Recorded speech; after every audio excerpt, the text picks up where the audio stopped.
boss, honestly, Claude, GPT, Gemini? Which one's actually best at work? Not a benchmark, real work. So here's what I did, rookie. I handed all three the same afternoon of real work. Same 32-page report, one same instruction. Extract it, analyze it, turn it into a brief for a decision maker, back to back. Not a benchmark score. The kind of work that actually lands on your desk on a Monday afternoon. The winner was Claude Opus 4.7, but the score isn't the point today. The point is where each model dropped points this afternoon, and where it held the line, the fork, extraction, went beyond the body of the report, pulled the inventory trend from the appendix and quoted management's own stated priority. Brief, tightest number work all the way through, but slipped a self-derived projection into the final brief. Extraction, cleanest executive brief, but the thinnest extraction. Skipped the operating margin and inventory trend detail, all of it with the receipts. You're giving away the answer up front. I don't like hiding the ball to drag it out. What's interesting isn't the gap in points, it's where they split. You forget the ranking in 5 seconds, but where it broke changes what you hand an AI next. Compare them on real work. How though? It kind of feels better. Isn't something you can trust. That's why I scored it. I built an answer key first, the ground truth. Then I grade all three outputs on 4 axes. Are the facts right? Did it invent numbers that aren't there? Did it actually answer the question? Can you use it as is? The order is the crux. You don't build the key after seeing the outputs. Do that and you quietly bend the points toward whatever looked good, so the answer key and the rubric are both locked before anything runs. For each of the 4. Where's the line between a 0 and a 3? Factual accuracy. Get the numbers right, traps included. That's A3. Miss a key figure, A0. Hallucination. Invent no number that isn't in the report, A3. Fabricate 1, A0. Responsiveness. Hold 1 only with evidence, 150 words exactly, A3. Drift off the question, A0. Readiness. Send it straight, A3. Needs a rewrite, A0. The room for a vibe is closed off in advance. So you band kind of feels good. Right, 3 steps by 4 axes, 36 points. A total, not a vibe, no flattery. Where it broke, where it held, I show both. And you don't run the 3 as separate tests? It's one afternoon. What you extract feeds the analysis. That analysis becomes the brief, 3 separate questions, and you could fake it, get any one right and hide the rest. But real work is chained. A mistake in an early step flows into the next. That's exactly what a one-shot benchmark can't measure. Today, the chain itself is scored. What kind of report is it? A fictional company's quarterly report, 32 pages. To be clear, it doesn't exist, it's a fixture we built. On the surface, it looks like a good quarter. Net revenue $312.4 million, up 8.1% year over year. The CEO letter calls it a record quarter. The segments line up too. Retail $210 million, wholesale $84 million, licensing $18.4 million. Add them up, $312.4 million. The table ties out. So, just a strong quarter then. That's the trap. In the footnotes of that same PDF, I buried 3 quiet landmines. 1. Of that plus 8.1%, $18 million is a one-time license settlement sitting in revenue. Money that won't come in next quarter. Strip it out and real growth shrinks to 1.2%. 2. Operating cash is $22 million. But they built inventory by $19 million, up 34% from last quarter. Net, the free cash left in hand is only $3 million. 3. The cover says record, but net income is down 12% year over year. Margin eroded, expense climbed. Read only the headline and it's strong. Read down to the footnotes and it's a completely different story. Exactly.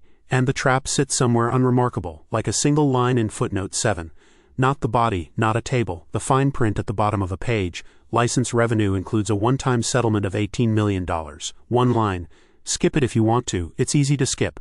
But a human analyst stops cold right there. 8.1% versus 1.2% flips the whole decision, offense or defense, the opposite call.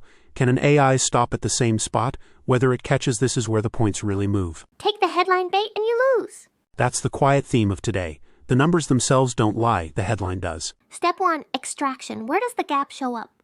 Copying the numbers off the table. All 3 handle that easily. $312.4 million, the 41% consolidated gross margin. They won't miss those. The gap shows in the footnotes. Does it volunteer $18 million of the 8.1% is one-time on its own, plus the $19 million inventory and the $3 million free cash flow? None of that is in the headline or the opening summary.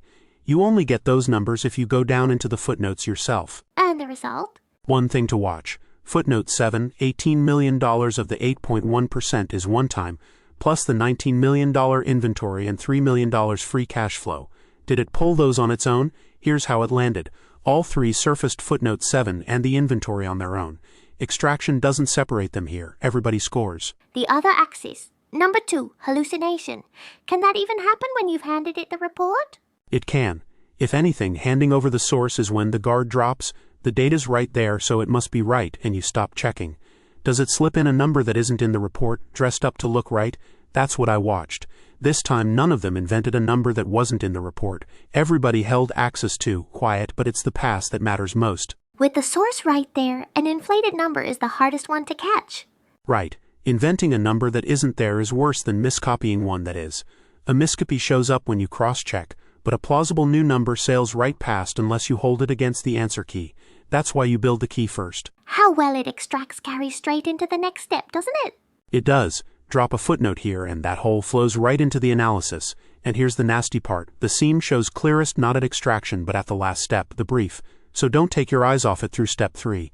That's where a chained workflow gets dangerous. Step 2, analysis. What's the assignment here? Recommend the one move management should make next just one with evidence. Just one is what bites. Listing this and that is a dodge for not being able to decide. A decision maker doesn't want a menu of options, they want one recommendation. And in the field, budget and people get staked on that one. So the why behind it matters more than the which. Is there a right answer? There is. The one most supported call, don't bet on growth. Fix the wholesale margin decline and the inventory. 3 reasons stack up. 1. The apparent 8.1% growth is propped up by a one-time settlement. Real growth is 1.2%. 2. Wholesale gross margin dropped from 29% to 22%. 7 points. 3. The cash turned into inventory, and free cash flow is only $3 million. On top of that, guidance has Q4 flat to plus 2%. Nothing anywhere says now's the time to attack. This is a quarter to shore up the defense. So the numbers all point the same way? They do. The flip side, it's a record quarter. Invest in growth. Takes the 8.1% at face value and skips the footnotes. It's wrong cleanly. So which way did the 3 go? The fork's on that slide. Take the headline bait and say invest in growth, or cite footnote 7 and the inventory and say margin and inventory first. Here's the result. All 3 saw through the trap and landed on margin and inventory first. Nobody bid on the headline growth. If a model takes the bait, the writing's still clean, right? That's the tricky part. The baited answer reads the most precise, the most confident. Only the substance is off. It didn't read the footnote. Quietly broken looks exactly like that. Broken, but it doesn't look broken. If anything, the more confident the prose, the more it stops your own hand from doubting it. Axis 3, responsiveness. You also check whether it kept to just one. I do. Hand me 3 options and you haven't decided. It looks helpful, but it's really punting the call back to me. Points off. Last one, step 3, turn the analysis into a brief. 3 conditions. Under 150 words. Include the caveat that organic growth is really 1.2%. Keep guesses separate from facts. In short, can you drop it straight into your boss's inbox untouched? Writing it short is quietly the hard part. It is. It takes nerve to cut. 150 words is about what a boss can read at a glance without scrolling. Into that you fold 3 things: real growth, margin, inventory, in priority order. So I fix 3 ticks to watch for ahead of time. 1. It runs past 150 words it didn't cut. 2. It overtrims and the really plus 1.2% caveat disappears. It drops the one line that matters most. 3. It reinflates a number it caught earlier. It comes apart at the very last step. Which of those showed up? GPT-5 showed a reinflated number. String the steps together and the seam shows up in the last one. A number inflated at the very last step is the hardest one to catch. Right. A single one-shot answer is fine, but chain extract right pointing arrow analyze right pointing arrow brief and the seam tends to show in the last step. Small slips from earlier stack up here and surface. That's what I wanted to see today. Readiness is really just how much you'd have to fix, isn't it? It is. Send it as is, that's A3. Fix one line, A2, rewrite it, A1. You measure usable by the lines of edit, not by mood. It's the axis closest to how the work actually feels. Totals are in. The win is Claude opus 4 pièces. It won. But like I said up top, the ranking isn't the star today. What matters is where each model dropped points and where it held the line. Look across the 3 steps and each model's strong spots and brittle spots come out sharply model by model. The points didn't move on speed or on the writing. On whether it could read one line like footnote 7 all the way through. In work that puts numbers on the table, that's what ends up mattering. Not being able to write a flashy summary, not dropping the plain line. So the scoring puts 0 weight on speed or polish. It's all pulled onto that one step of depth. Did it go down to the footnote or stop at the headline? Write fast and skip the fine print and no points land by design. Today we saw it in points. So in the end, which one should you actually use for this kind of work? There's no one answer. Today's 32-page financial report, footnotes and all, in a single clean pass. Claude Opus 4.7, rough but fast, just to get a shape down, speeds a wash. For a rough draft, any of them will do, just verify the numbers yourself, it shifts with the job. The point isn't which is smartest, it's which fits this work. But whichever you pick? The last check is yours. That's the real lesson today. AI can carry most of the afternoon's work, the extraction, the analysis, the draft. But whether it stops at footnote 7, you can't know that before you hand it over. Done is a claim, not a proof. Take the numbers that come back and hold just one against the answer key. That one extra step is what catches the quiet break. AI does the running, you do the checking? The more the work is about numbers, the less you skimp on that one step. If that's the only thing you take home today, that's enough. Next time we take the same afternoon and dissect it on cost. For the same accuracy, how much does one run actually cost across the 3 models? Behind fast and accurate, what happens to your wallet? We'll show that in points 2.